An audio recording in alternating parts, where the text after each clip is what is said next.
मौलाना तारिक जमील साहब पे मुझे बहुत तरस आता है, क्योंकि मैं उनके मुजाहिदे जानता हूँ। कैसे ज़िंदगी में दौलत को लात मारी है उन्होंने, कैसे मुजाहिदों में टाइम गुजारा, पूरी ज़िंदगी तबलीग में चल चल के पहिया बन गए। आज हर दूसरा आदमी ये लैंड क्रूजर में घूमते हैं, ये वो भाई वो करोड़पति खानदान में पैदा हुए हैं, फिर भी उन्होंने दौलत कमाई नहीं। जो कुछ मिला बाप की विरासत है। तो इस पे क्यों तंग कर रहे हो किसी को? आखिरी उम्र में, बुढ़ापे में इनका एहतराम करो। कोई इल्मी किसी पे कोई एतराज है तो वो शाइस्ता अंदाज में बयान कर दो। अच्छा, आजकल सोशल मीडिया पे किसी की राय के खिलाफ कोई बात करो तो फौरन ये पैसे ले रहा है, ये डॉलर ले रहा है। तो ये बहुत आजकल एक चल रहा है कि किसी पे कुछ भी इल्ज़ाम लगा दो, डॉलर खोर, डॉलर लेते हैं ये। तो गवर्नमेंट पे किसी पे कोई इल्ज़ाम लगाने पर पाबंदी नहीं है, आप लगा दें पाबंदी। जे इलैहिम फलना, डॉलर इतना अमेरिका भी फालतू नहीं बैठा हुआ, या हुकूमत भी कि वो फ्री फोकट के डॉलर बांटती रहे बैठ के। जब भी कोई दलील से बात करे ना, उसका जवाब दलील से दिया करो। प्रोपेगंडे का शिकार मत हो। सारे उलमाई डॉलर हो रहे हैं, सारे मौलाना ही सरकारी मौलाना है, मुफ्ती तकी साहब भी, मुफ्ती अब्दुल रहीम साहब भी, फला भी, फला भी, फला भी। बस ये 2-4 लोग आए हैं दुनिया में जो कमेंट्स कर रहे हैं, ये हैं नेक। इंसान एकदम नहीं बिगड़ जाता, ये जहन में रखो। जो बिगड़े हुए होते हैं वो शुरू से ही बिगड़े हुए होते हैं। नजाशी ने, जाफर तैयार ने, जब हिरकल, हजरत अबू सुफियान ने हिरकल के सामने कहा कि हम पैगंबर पर ईमान लाए हैं, तो हिरकल ने क्या कहा था? क्या उन्होंने जिंदगी में कभी झूठ बोला है? तो हजरत जाफर तैयार ने कहा नहीं। तो बादशाह ने कहा ये नहीं हो सकता कि किसी ने जिंदगी पर झूठ ना बोला हो और बोलने पर आया तो इतना बड़ा झूठ बोल दिया। तो ये जितने भी उलमा हैं, ये जिंदगियां इनकी माजी उठा के देखो, किस कदर मुजाहिदों में इन्होंने टाइम गुजारा। आप इनकी मौजूदा हालत को देख रहे हो। मौलाना तारिक जमील साहब पे मुझे बहुत तरस आता है, क्योंकि मैं उनके मुजाहिदे जानता हूं। कैसे जिंदगी में दौलत को लात मारी है उन्होंने, कैसे मुजाहिदों में टाइम गुजारा, पूरी जिंदगी तबलीग में चल चल के पहिया बन गए। आज हर दूसरा आदमी ये लैंड क्रूजर में घूमते हैं, ये वो भाई वो करोड़पति खानदान में पैदा हुए हैं, फिर भी उन्होंने दौलत कमाई नहीं। जो कुछ मिला बाप की विरासत है। तो इस पे क्यों तंग कर रहे हो किसी को? आखिरी उम्र में, बुढ़ापे में इनका एहतराम करो। कोई इल्मी किसी पे कोई एतराज है तो वो शाइस्ता अंदाज में बयान कर दो। कैसी उंगलियां उठा रहे हैं दरबार में जाने वाले। कभी 1 रुपए के लिए किसी सरकारी दरबार में नहीं गए हैं वो, 1 रुपए लेने के लिए भी ना किसी से मिले हैं। जब मिले उनको तबलीग करने के लिए मिले। वो मुबल्लिग हैं, दाई हैं। और ये जितने लोग एतराज कर रहे होते हैं ना, खुद इनका जरा सा भी काम होना तो फिर देखो ये कैसे दरबारी बनते हैं। ये तो जिसको बाप से दौलत मिली है उसको भी चैन से नहीं जीने देते। बाकी कोई एतराज है करो। हाँ, कुछ ये जरूर है कि ऐसे मशहूर लोगों को बाज दफा कुछ दाएं बाएं लोग कैश करा रहे होते हैं। दाएं बाएं कुछ लोग ऐसे होते हैं जो उनके नाम को इस्तेमाल कर रहे होते हैं। तो वो ठीक का मतलब ये नहीं कि उनके दाएं बाएं कोई भी होगा वो भी 100% ठीक ही होगा। बहुत हमने भी अपने साथ देखा है। हम तो इतने बड़े आदमी हैं नहीं, लेकिन हमारे नाम के मंजन लोग बेच रहे होते हैं। हमारे नाम पे क्या क्या 2 नंबरियां हो रही होती हैं। लेकिन मौलाना को हम ज़ाती तौर पे जानते हैं, सखावत का दरिया है, गरीबों के लिए, मसाकीन के लिए। अखलाक उनके देखो यार, इतना हौसला, इतनी बर्दाश्त मेरे अंदर तो नहीं है, सही बता दो। इबादत गुजार हैं, तहज्जुद गुजार हैं, तो लेकिन तंज देखो, तंज देखो। हर दूसरा आदमी मालदारों से मिलते हैं, गरीबों से नहीं मिलते। तुमने मिलते हुए देखा है उनको? गरीबों से मिलते हैं कि नहीं मिलते? उनकी वीडियोस आ जाती हैं जब दौलतमंदों से मिल रहे होते हैं। टमाटर वाले से मिलते हैं तो कोई वीडियो नहीं बना रहा होता, क्योंकि प्रोग्रामों में वीडियोस बनती है ना, हर जगह थोड़ी वीडियो बनती है। हिजड़ों पे मेहनत करें तो ये उनका हौसला है। कहते हैं देखो हिजड़ों के पीछे पड़े हुए हैं। यार तुम जाओ 2-4 मिनट किसी हिजड़े के साथ बैठ के तबलीग करो, उसको तुम्हें अंदाजा हो जाएगा। तो बस कर दो, मनफी बातें फैलाना बस कर दो। और पता है ये मनफियत बार बार, वो भी बुरा, वो भी बुरा, वो भी बुरा, वो भी ऐसा, सब खराब हैं, ये सही है 4-6 आदमी बस दुनिया में जो कमेंट्स कर रहे होते हैं नीचे। मनफी सोचते रहने से ना इंसान डिप्रेशन का डब्बा बनता है और थोड़े दिनों में अपनी मौत खुद ही मर जाता है। मुस्बत सोचना सीखो, पॉजिटिव सोचना सीखो। समझते हो कहां से कहां बात चली गई। वो इंटरव्यू लिया ना उनसे पॉडकास्ट में कि आप तो सादगी की तालीम देते हैं और खुद आप गाड़ियों में घूमते हैं। तो सुलेमान अलैहिस्सलाम सादगी की तालीम देते थे कि नहीं देते थे, जिनका हम वाकया सुन रहे हैं। और ऐसा अर्श रखा हुआ था, आगे आ रहा है, ऐसा तख्त, लग्जरी तख्त था कि आपकी सोच जहां खत्म होती है वहां से सुलेमान अलैहिस्सलाम का तख्त शुरू होता है। तो दौलत रखना सादगी के खिलाफ नहीं है। समझते हो कि नहीं समझते। एक साहब कहने लगे MTJ की प्रोडक्ट की कीमतें देखो तो होश उड़ जाते हैं, तो मत खरीदो ना, साथ वाली गरीब वाली दुकान से खरीद लो।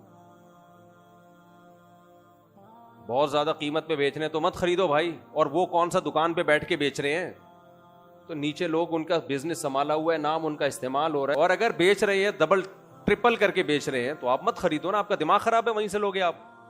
उन्होंने कहा है कि जो मेरे MTJ से जो खुशबू नहीं खरीदे वो दायरे इस्लाम से खारिज है, मत खरीदो यार, आप बेवकूफ हो। तो पर्सनल लाइफ में इस तरह से, जो मैं नहीं कह रहा वो फरिश्ते हैं उनसे गलती नहीं हो सकती, कोई इल्मी लिहाज से किसी पर कोई इश्काल हो तो मुहज़्ज़ब तरीके से किया जा सकता है, वो ठीक है, वो तो अल्लाह के पैगंबर के अलावा कोई भी गलती से पाक नहीं है। तो बहुत अफसोस होता है, कौम जो है ना बहुत मनफी सोचती है, बहुत मनफी सोचती है। खैर, अच्छा भाई, तो सुलेमान अलैहिस्सलाम ने फरमाया इरजी इलैहि, वापस वो हदिया लेकर आए थे ना, उसका ख्याल ये था ये हदिये देख के क्या हो जाए। हाँ, मैं ये कह रहा था कि जिसने जिंदगी में कभी डॉलर न लिए हो हुकूमत से, इस्टेब्लिशमेंट से, अमेरिका में, वो क्यों अब डॉलर लेके गलत बयानी करेगा। आप ये बोल दो इसके बयान पे हमें एतराज है, हम इनके बयानिया से मुत्तफिक नहीं है, ये नहीं बोलो कि डॉलर लिए हुए हैं, ये नहीं बोलोगे। और आज जो बोल रहे हैं कि वो उन्होंने फलां से डॉलर लिए हुए हैं, यही बात जब वो इनसे मिल रहे थे तो वो कह रहे थे इन्होंने फलां से डॉलर लिए हुए हैं, यानी ये भी डॉलर दे रहे हैं वो भी डॉलर दे रहे हैं, तो ये सबसे डॉलर ले रहे हैं। और ये नहीं होता भाई, जब उनसे मिले थे उन्होंने डॉलर दिए थे तो ये वाले थोड़ी देंगे, बोलेंगे तू तो उसका आदमी है। फेंकते रहो फेंकते रहो, गवर्नमेंट की तरफ से कोई पाबंदी नहीं है फेंकने पर। अच्छा भाई, तो हम चलते हैं। तो सुलेमान अलैहिस्सलाम ने फरमाया इरजी, वापस। आप उनकी राय से इख्तलाफ करो, सियासत में भी इख्तलाफ करो उनसे, हम ये नहीं कह रहे जो उनके सियासी मौक़िफ़ है आप उसकी हिमायत करो ना, आप इख्तलाफ करो उनके सियासी मौक़िफ़ से। आप बोलो आपकी जो सियासी राय है हम उससे मुत्तफिक नहीं है, 100 दफ़ा करो। ये नहीं बोलो कि आप इस राय में मुखलिस नहीं है, आप पैसे लेके ये राय दे रहे हैं, ये बहुत बड़ा इल्ज़ाम होता है। पैसे दे के बयानियां बदलना, ये कोई बहुत ही गलीज पलीद आदमी होता है जो ये काम करता है। ये कोई बहुत ज्यादा इसके लिए गंदा होना पड़ता है, जो अचानक नहीं हो जाता, जो पैदाइशी गंदे होते हैं, बाप दादा से ये चीजें सीखी होती हैं। हिरकल ने कहा था अबू सुफियान से 40 साल किसी ने झूठ नहीं बोला, और वो झूठ बोलने पर आए तो इतना बड़ा झूठ कि मैं अल्लाह का पैगंबर हूं, ये नहीं हो सकता। किसी ने जिंदगी में कभी चोरी ना की हो, अचानक बैंक में करोड़ों रुपए का डाका डाल दे, ऐसा नहीं हो सकता भाई। शुरू में चप्पल चोरी, फिर आहिस्ता आहिस्ता ये बड़े बड़े जो डाकू है ना, जो आगे तक पहुंच के हमारे तो ये ऐसे नहीं होते। अब कहेंगे देखा पैसे लेते, पैसे लिए इसलिए नाम नहीं ले रहा कर रहा है कोई पैसे नहीं लिए हुए मेरे भाई, इसलिए कर रहा हूं कि एक नया इशू ना खड़ा हो जाए। तो समझ ही गए होंगे ना का क्या मतलब है। तो शुरू में चप्पल चोरी, फिर होते होते आज अल्लाह ने माशाल्लाह क्या ऊंचा अजीम मकाम दे दिया उनको। तो ऐसे होते हैं लोग जो पैसे भी लेते हैं। मौलाना की जिंदगी देखो, बेचारे मेडिकल साइंस पढ़ रहे थे, डॉक्टर बन रहे थे। अरे तारिक भाई माशाल्लाह आपकी उम्र माशाल्लाह बहुत लंबी होगी इंशाल्लाह। तारिक भाई ने बहुत बंदे मार दिए अब तक माशाल्लाह, अल्लाह ने इनको सेहतमंद रखा। मारे का मतलब इनकी जिंदगी में चले गए और अल्लाह और सेहत दे आपको। तो इनका किस्सा बाद में सुनाऊंगा, ये हमारी तफसीर ना रह जाए। तो क्या कह रहा था, मेरे दिमाग से निकल गया, देखो यार।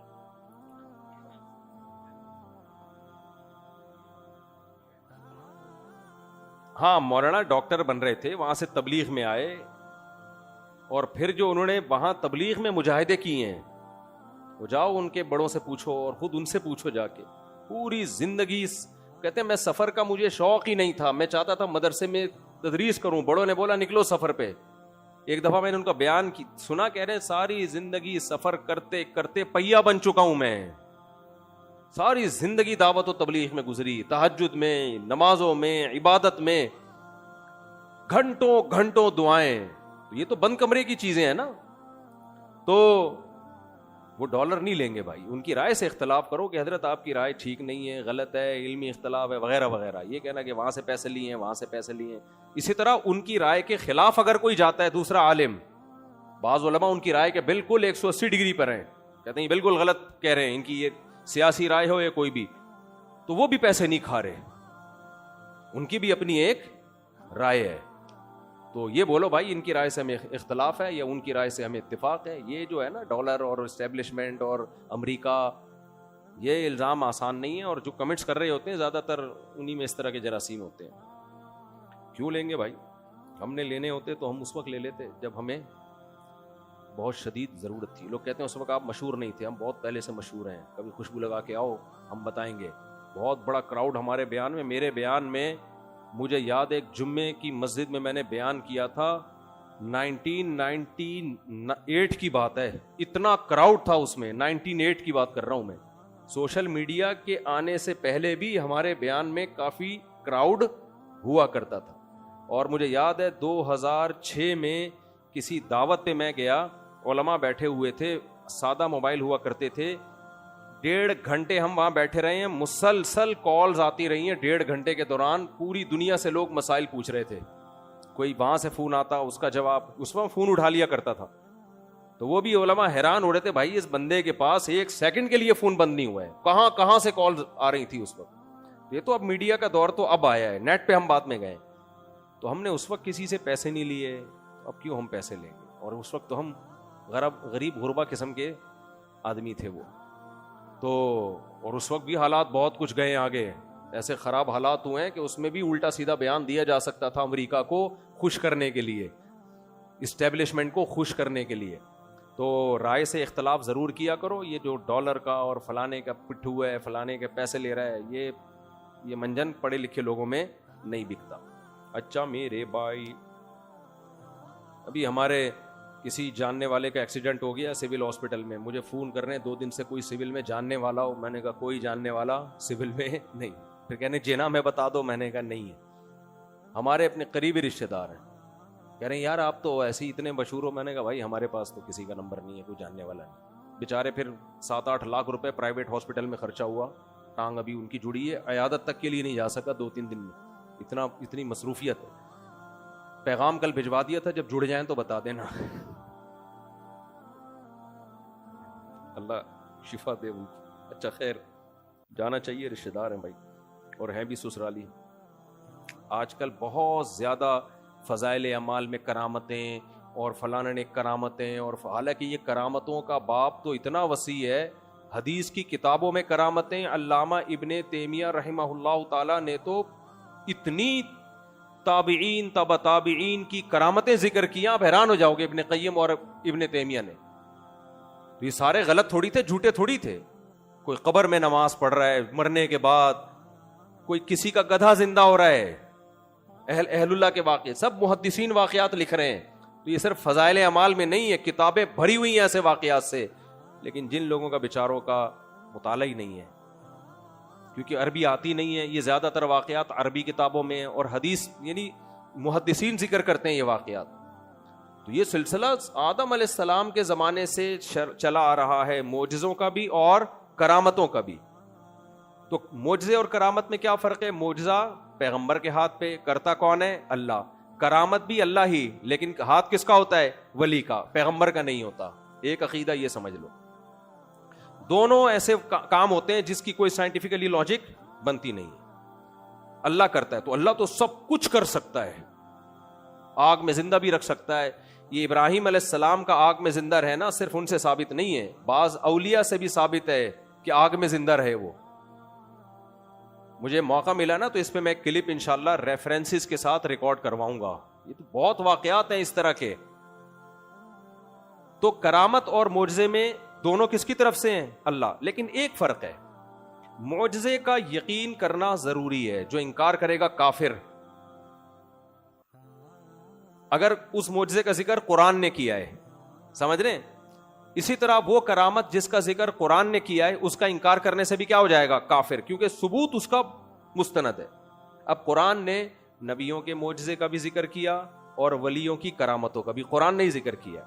मिसाल के तौर पर ये जो वाकया है, सुलेमान अलैहिस्सलाम ने कहा कि अय्युकुम यातीनी बिअर्शिहा क़ब्ला अन यातूनी मुस्लिमीन, कि कौन है उसका अर्श तख्त उठा के ले आए उसके यहां पहुंचने से पहले। ये सुलेमान अलैहिस्सलाम खुद नहीं कर रहे, अपने किसी उम्मती के जिम्मे लगा रहे हैं, उम्मती के जिम्मे लगा रहे हैं। तो कुरान कहता है क़ाला इफ़रीतुम मिनल जिन, एक जिन ने कहा अना आतीका बिही क़ब्ला अन तक़ूम मिन मक़ामिक। भाई वहां उसका यहां तक पहुंचना तो दूर की बात, हजरत आप मजलिस बर्खास्त होगी उससे पहले मैं ले आऊंगा यहां पे। कुरान कहता है क़ाल अल्लज़ी इंदहु इल्मुम मिनल किताब। हम कह सकते हैं भाई जिन था ना, वो जिन तोड़ के जाएगा, उठा के ले आएगा, ये तो करामत तो ना हुई।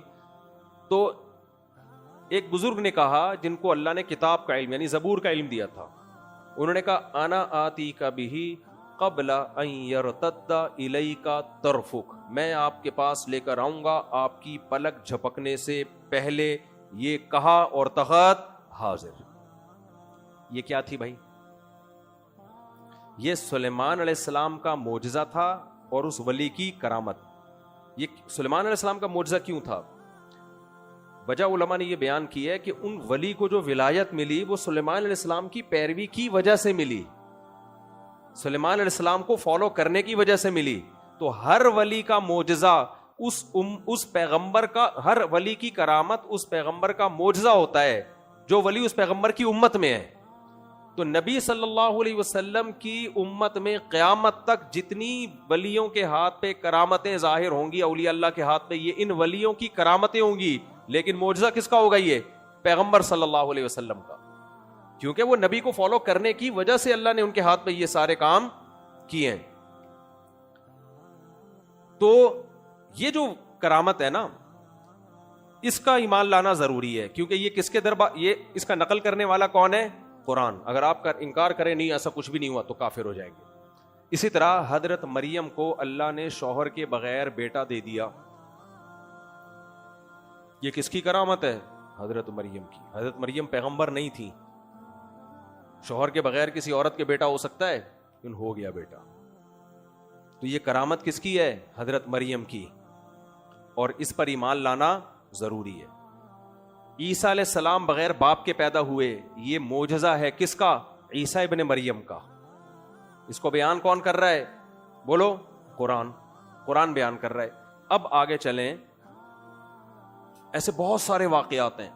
तो हम जब आगे जाते हैं नबी सल्लल्लाहु अलैहि वसल्लम की, अच्छा यहां एक बात यह भी रखें कि करामत का सादिर होना इस बात की अलामत नहीं है कि ये वली पैगंबर से बेहतर हो गए हैं। कुछ करामतें ऐसी हैं जो पैगंबरों के हाथ पे वो मोजज़े जाहिर नहीं हुए, वलियों के हाथ पे हुए हैं। कुछ करामतें सहाबा पे नहीं हुई, ताबीईन पे हुई। इब्न तैमिया रहमहुल्लाह ने तो ये लिखा है, बल्कि तो रिवायात से साबित है कि सहाबा के दौर में इतनी करामतें सहाबा के हाथ पे नहीं हुई हैं जितनी ताबीईन के हाथ पे करामतें जाहिर हुई हैं। और मैंने तो खुद अपनी आंखों से मुशाहिदा किया बास करामतों का, मैं उसकी डिटेल में नहीं अभी जाता, कि जो कम दर्जे का नेक था उसके हाथ पे करामत जाहिर हुई, जो ज्यादा दर्जे का नेक था उस पे करामत जाहिर नहीं हुई। तो ये कोई अचंभे की बात नहीं है। लोग फौरन जब कोई करामत का वाकया आता है कहते हैं अबे अबू बकर तो ऐसी करामत कर नहीं सके, फलां बुजुर्ग को तो आग में फेंका वो तो जल गए, और वो बात के 200 साल पहले के बुजुर्ग को आग में डाला वो नहीं जले। अबे फेंक रहे हैं लंबी लंबी, क्या कर रहे हैं भाई? इस बेस पे आप इंकार नहीं कर सकते। हाँ, इंकार इस बेस पे करो कि भाई इसका सबूत क्या है, ये बयान करने वाला कौन है। बयान करने वाला फिका है तो उसकी खबर को माना जाएगा। 2-3 शर्तों के साथ करामत को माना जाएगा, 3 शर्तों के साथ। बयान करने वाला काबिल एतमाद, जिसकी करामत बयान की जा रही है उसका बुजुर्ग होना साबित हो जाए, ये वो खुद 2 नंबर नहीं है। और तीसरी बात, उससे कोई शरी हुक्म को तब्दील ना किया जाए। करामत की बेस पे कभी शरी हुक्म चेंज नहीं होता, बस वाकया है, अल्लाह की कुदरत है, बस। तो अगर ये 3 शर्तें पाई जाएंगी तो कितना ही अजीब वाकया हो, कितना ही अजीब हो भाई, वो अजीब इसलिए नहीं है कि कर कौन रहा है, वो अल्लाह कर रहा है। मुर्दे का जिंदा होना, क़यामत में होंगे कि नहीं होंगे? तभी मुशरिकीन कहते थे भाई ये तो समझ में ही नहीं आता। अल्लाह कह रहा है मैं कर रहा हूं ना, तो क्यों समझ में नहीं आ रहा। तो जो भी वाकयात नबी सल्लल्लाहु अलैहि वसल्लम के बाद भी हुए हैं और क़यामत तक होते रहेंगे, मैंने शहीदों के खून की खुशबू अपनी नाक से सूंघी है। ये करामत है या नहीं है? एक की नहीं सूंघी, बहुत सौ की सूंघी, और सिर्फ अकेले मैंने नहीं, बीसियों ने सूंघी है। अब कोई कहे कि अब ये किस्से कहानियां सुना के लंबी लंबी फेंक रहा है, भाई अगर आप समझते हो कि मुफ्ती तारिक मसूद झूठ बोलते हैं तो आप इनकार कर दो, और कोई समझता है कि यार मुफ्ती साहब झूठ नहीं बोलते, तो वो क्या करेगा, वो फिर इस बेस पे इनकार नहीं करेगा कि इट इजंट पॉसिबल। ना ना ना, पॉसिबल फॉर गॉड, अल्लाह के लिए क्या है, पॉसिबल है। तो अगर किसी को फजाइल अमाल की करामतों पर इस बेस पे एतराज है कि वो करामतें मौलाना ज़करिया ने नकल की और मौलाना ज़करिया माज़अल्लाह झूठे थे, वो ना माने। और अगर वो कहता है नहीं मौलाना ज़करिया ने नकल की हैं जिन किताबों से उनके मुसन्निफीन झूठे थे, तो भी बोलो ना माने। मैं समझता हूं, यकीन है मुझे, हल्फिया बयान दे सकता हूं, शेखुल हदीस मौलाना ज़करिया झूठे नहीं थे। उनकी आप बीती देख लो, मेरे वालिद साहब ने उनकी सोहबत में वक्त गुजारा है, उनका तकवा, उनकी लिल्लाहियत, उनके तकवे के वाक़यात मुसल्लम है, तवातुर से साबित है हिंदुस्तान में।